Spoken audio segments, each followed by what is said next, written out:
Hello students and welcome back to channel Siraj Shaikh the study. आज amalgamation का lecture number 11 होगा, जिसमें हम कवर करेंगे नए पॉइंट्स ऑफ अमालगमेशन। स्टार्ट करेंगे आज का क्लास।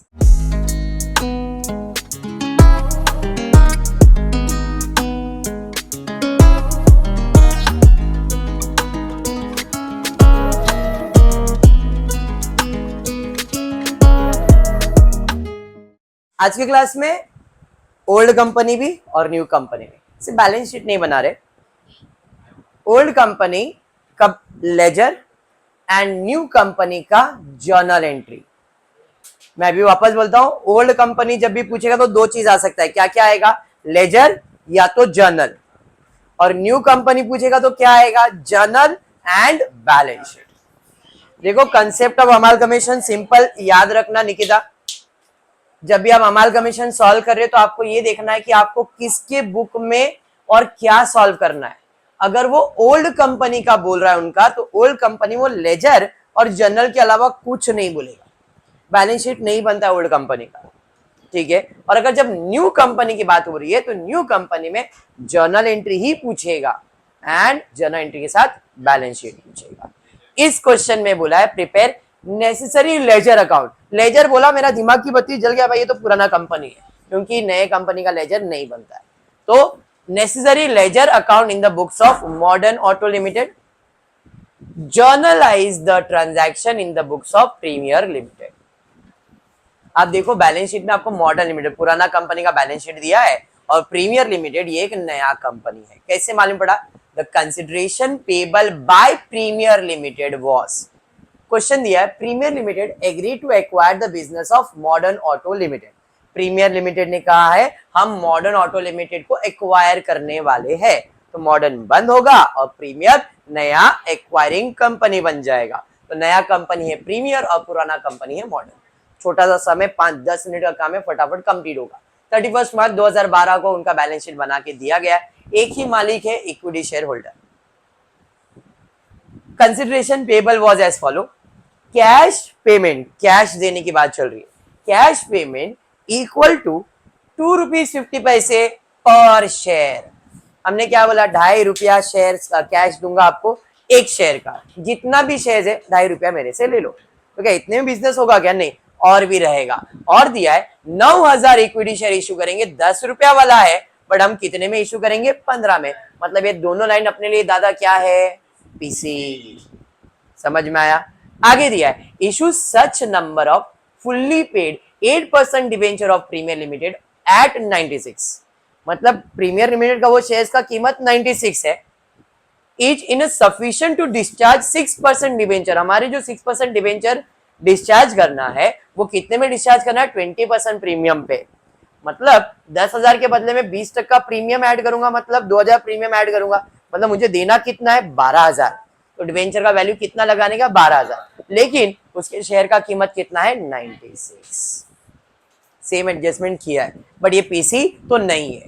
आगे दिया है well computing PC Premier Limited valued building का वैल्यू, मशीन का वैल्यू, स्टॉक का वैल्यू, ये सब चीज वैल्यू दिया है, बट इसका कोई लेन देन नहीं। ये तो सिर्फ हम कैलकुलेट करेंगे फायदा हुआ या नुकसान।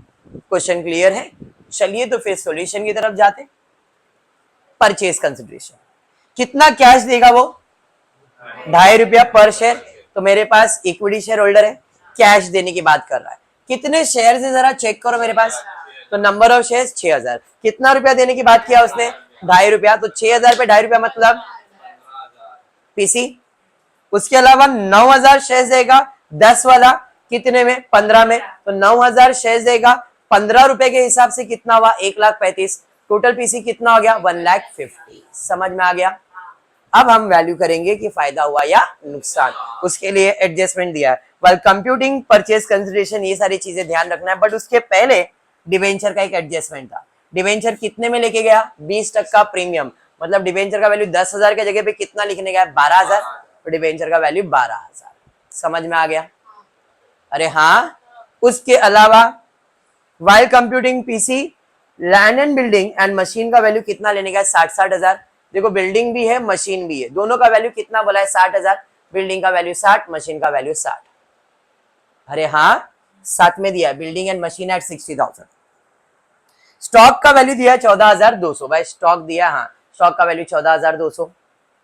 बुक डेप्ट subject to 5% provision of discount, मतलब बैड डेप्ट कितना 5%, तो बुक डेप्ट कितना है 3,600।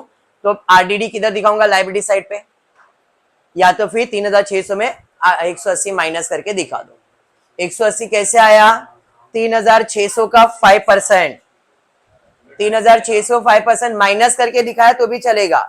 3,600 माइनस 180 करोगे तो 3,520 रुपया कुछ आएगा, शायद 420 चलेगा, 420 आएगा उधर बेटा दादा। चलो उसके अलावा और कुछ बोला है क्या? कॉस्ट ऑफ लिक्विडेशन का मॉडर्न ने कितना खर्चा किया, 500। ये तो एक्सपेंस है, पीसी में आएगा क्या, नहीं। गुडविल आएगा क्या, नहीं। बिल्डिंग हो गया, मशीन हो गया, स्टॉक हो गया, यूटीआई आ जाएगा, तो यूटीआई बैंक बैलेंस 5,600। लाइबिलिटीज में शेयर नहीं, जनरल नहीं, प्रॉफिट नहीं, डिबेंचर हो गया, क्रेडिटर्स कितना 2,000, और कुछ नहीं। असेट माइनस लाइबिलिटीज टोटल ले लो, कितना आ रहा है देखो, टोटल ऑफ 1,43,400। आप लोग को 1,000 कम होएगा ना, और इधर लाइबिलिटीज में 14,800, असेट माइनस लाइबिलिटीज 1,29,200 बराबर। बिजनेस है 1,29,200 का, खरीदा कितने में, मतलब ज्यादा देना पड़ा ना, फायदा हो रहा है कि लॉस, लॉस को अपन क्या बोलते हैं, तो भाई गुडविल कितना 20,000 है, इसलिए ये गुडविल नहीं लेके अब ये गुडविल लेना पड़ेगा। समझ में आ गया, PC calculation done.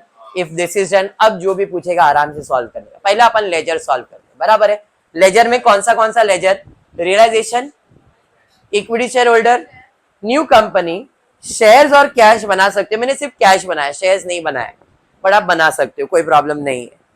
New company बनेगा, न्यू कंपनी में पीसी में आपको क्या क्या दिया था उसने, पीसी के अंदर उसने कैश और शेयर्स दिया था। मैंने कैश का अकाउंट बनाया है, शेयर्स का नहीं बनाया, बट बनाओगे तो चलेगा। इस क्वेश्चन में नहीं बनाने का रीजन है कुछ ज्यादा हार्ड एंड फास्ट एडजस्टमेंट नहीं है। अगर कुछ ज्यादा एडजस्टमेंट होता, जैसे पिछले लेक्चर में भाई उसने शेयर्स आया था, उसका 1/5 बेच दिया था, ऐसा सब एडजस्टमेंट किया था हमने, बट इधर है नहीं, इसलिए मैंने वो बनाया नहीं। कंपलसरी नहीं होता है, ओके।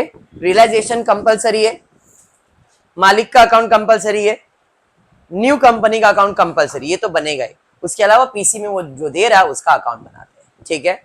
अब ओल्ड कंपनी का अप्रोच क्या है, असेट्स खाली करो, इस वैल्यू पे नहीं, बुक वैल्यू पे। सब असेट इधर से निकलेगा रियलाइजेशन में, सब लाइबिलिटीज निकलेगा रियलाइजेशन। मालिक का है तो मालिक के अकाउंट में जाएगा, ठीक है। चलो असेट खाली करेंगे, गुडविल खाली करेंगे, कितने में, 10,000। ये नहीं, ये न्यू कंपनी के लिए goodwill, building, machine, stock, debtors, UTI नहीं खाली होगा क्योंकि उसका अकाउंट बनाया ना, वो कैश अकाउंट में बैलेंस में चले जाएगा। यहाँ पे एक लोग ने दिखा है, बट आप यहाँ पे दिखा सकते हो, ये 5,600 आप यहाँ पे दिखा सकते हो, ठीक है। अभी प्रेजेंटेशन में इधर आया हुआ है, बट ये सेम यूटीआई का बैलेंस आप कैश अकाउंट का इधर दिखा सकते हो। इधर नहीं किया, बट मैं बता रहा हूं, इधर टू बैलेंस 5,600 लिख सकते हो, ठीक है, समझाइए। चलिए, बैलेंस शीट का असेट खाली हो गया। लाइबिलिटीज में क्या है, equity share, general reserve, profit and loss, debenture, credit. ये दोनों डिबेंचर और क्रेडिटर्स कहां जाएगा, रियलाइजेशन में क्रेडिटर्स, डिबेंचर्स, कितना, सेम वैल्यू। उसके अलावा शेयर कैपिटल है इक्विटी शेयर होल्डर में, general reserve, profit and loss खाली हो गया, बैलेंस शीट खाली हो गया। अब पीसी मांगेंगे, कितना पीसी मांगेंगे, 1,50,000। किससे मांगेंगे, नए कंपनी, इधर डेबिट और हमारा अकाउंट क्या हो जाएगा, क्रेडिट। तो इधर टू रियलाइजेशन कितना, 1,50,000 बाय प्रीमियर लिमिटेड 1,50,000। अब पीसी मांगा तो पीसी मिलेगा, क्या क्या मिलेगा, शेयर्स और कैश, तो by equity share and by cash, बराबर है। इधर क्रेडिट, तो इसका अकाउंट, कैश का अकाउंट हो जाएगा डेबिट, शेयर होल्डर का अकाउंट हो जाएगा डेबिट। अगर इक्विटी शेयर अकाउंट बनाया रहता तो इक्विटी शेयर्स में जाता, नहीं तो मालिक के पास ही जाने वाला। समझ में आया, पीसी मांगा, अब पीसी मिल गया। अब क्या है, क्लोजिंग। और क्लोजिंग करने से पहले एक एडजस्टमेंट था, लिक्विडेशन का खर्चा किया 500 रुपया, खर्चा किया मतलब पैसा जाएगा, बाय कैश 500 रुपया, इधर क्रेडिट और रियलाइजेशन अकाउंट डेबिट। समझा। अब क्लोजिंग करने का है, क्लोजिंग करने के लिए एक्स्ट्रा अकाउंट, प्रीमियर तो टैली हो गया, बराबर। कैश अकाउंट क्लोज करना है, कर सकते हो, इसका बैलेंस शेयर होल्डर में जाएगा। ये अकाउंट क्लोज करना है, शेयर होल्डर में जाएगा, मतलब सब पैसा कहां जाने वाला है, शेयर होल्डर। यहाँ पे क्लोज किया 61,500, इधर से आ गए इसके पास 61,500। कैश अकाउंट क्लोज किया कितना बैलेंस आया, कैश अकाउंट इधर क्रेडिट तो इधर आ गया डेबिट। अब वही जगह पे अगर आपने 5,600 इधर लिखा रहता, क्लोज करते, डिफरेंट बैलेंस आता, बट आता इसी अकाउंट में, समझा? हाँ, प्रॉफिट चेंज होके आता बट आंसर सेम रहता, टैली भी सेम होता। डन, पक्का क्लियर हो गया भाई ओल्ड कंपनी का। अभी न्यू कंपनी का क्या सॉल्व करने का है, जर्नल एंट्री। चलिए न्यू कंपनी में चले जाते। न्यू कंपनी जर्नल एंट्री में बिजनेस परचेज मेथड बोला नहीं है, तो बिजनेस परचेज टू लिक्विडेटर नहीं आएगा, डायरेक्टली सारे असेट्स सारे लायबिलिटीज। असेट में गुडविल भी है, ध्यान में रखने का, गुडविल है, बाकी ये सारे असेट है। तो गुडविल है कितना है, 20,780। बिल्डिंग है, मशीन है, स्टॉक है, डेटर्स है, यूटीआई है। क्लियर, सब असेट्स आ गए। लायबिलिटीज में RDD debenture creditors, RDD debentures creditors बराबर है टू, क्या लिखोगे, बिजनेस परचेज तो नहीं है तो क्या लिखोगे, लिक्विडेटर। अगर बिजनेस परचेज होता तो टू बिजनेस परचेज लिखते, अब बिजनेस परचेज की एंट्री नहीं है, यहाँ पे टू लिक्विडेटर ऑफ मॉडर्न, कितना आ जाएगा, 1,50,000। क्लियर हुआ, असेट्स और लायबिलिटीज खरीद लिया, अब लिक्विडेटर को पेमेंट करेंगे तो वापस है, था क्रेडिट, पे करने के लिए हो जाएगा debit, liquidator account debit. To क्या पे किया, कैश, शेयर्स, प्रीमियम, 15 रुपए का शेयर्स दिया था हमने, तो यहाँ पे आ जाएगा to cash, to equity shares and to premium. 1,35,000 में 9,000 शेयर्स था, 10 के हिसाब से 90 और बाकी आपका प्रीमियम। डन। और कोई एडजस्टमेंट, एक एडजस्टमेंट है डिबेंचर्स का। भाई डिबेंचर्स कितने में इशू किया है, जबकि उसका वैल्यू कितना है, 100, तो जरा ध्यान देना। तो यहाँ पे डिबेंचर्स 12,000 डिवाइड बाई 96 कितना आया, 125 डिबेंचर। 125 डिबेंचर, एक का वैल्यू 100, मतलब 12,500 का डिबेंचर कितने में इशू किया, 12, तो 500 रुपया मेरे लिए क्या डिस्काउंट, तो एंट्री क्या आ जाएगा यहाँ पे, to debenture 12,000, to discount on debenture 500, to 8% debenture 12,500। Clear, कोई रिजर्व मेंटेन करना है क्या, झालं कळलं। चलो तो फिर आज इतना ही करते हो। होपफुली वीडियो पसंद आया तो प्लीज वीडियो को लाइक कर देना, फ्रेंड ग्रुप में शेयर करना और चैनल को सब्सक्राइब करना। Thank you for watching the video.